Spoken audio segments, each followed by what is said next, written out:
Hey there, I'm Courtney. Welcome to my first video. For my first lesson, I will be focusing on the accounting equation. Before we go into this topic, let's first understand what the accounting equation is. So the accounting equation is a fundamental principle that states that your assets is equal to your owner's equity plus your liabilities. Now we'll be looking at the structure of the accounting equation. As I said, your assets equals your owner's equity plus your liabilities. Before we go into any calculations or into the depth of this topic, we'll first be looking at some important aspects of these three elements. So your assets increase on your debit side and the decrease on your credit side. Assets consist of two types, which is your non-current and your current assets. Under your non-current assets, you have your land and building, machinery, equipment, furniture, vehicle, as well as your long-term investment, which is more than 1 year. And your current assets, you have your trading inventory, debtor, bank, cash float, petty cash, as well as your input VAT. Before we go further, let me first explain some of these concepts that you need to understand. So your trading inventory is the goods that the business holds for the purpose of selling them to customers.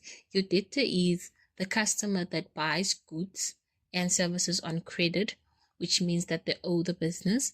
Your input VAT is the VAT that the business pays when they purchase goods and services, meaning that they can claim this VAT from SAR. Next, we'll be going on to your owner's equity. So your owner's equity increases on your credit side, it decreases on your debit side, and it consists of three categories. So you have your income, your expenses, and your propriety accounts. So your income can be seen as something that increases your bank account, such as rent income, sales, services rendered, and interest received. And then your expense can be seen as decreasing your bank account as money is going out of the business. For example, your rent expense, your stationery, your telephone, your fuel, your sales return, your interest paid, your banking fees, your cost of sales, as well as your salaries and wages. The last one that we'll be looking at is the most important one, which is your propriety account. So this account focuses on the owner, the business owner.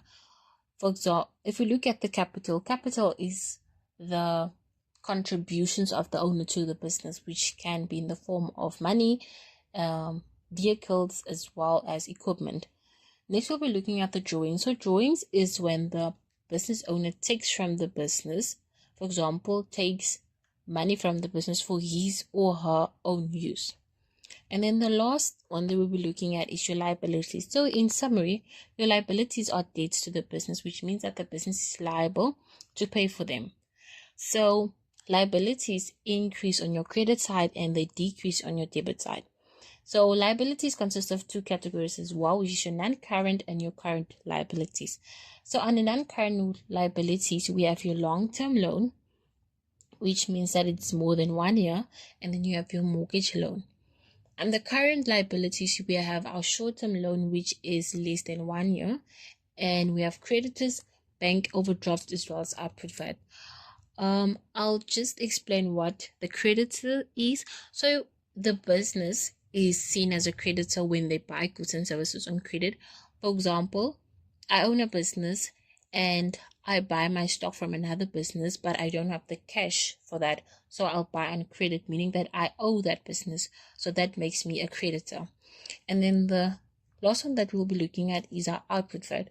So output VAT is a liability because the business cannot claim this VAT from SAR. So output VAT is the VAT that the customers pay to the business when they buy goods and services. And that's all for this video. In our next video, we'll go into depth with this video and we'll do some calculations to make you understand this topic more.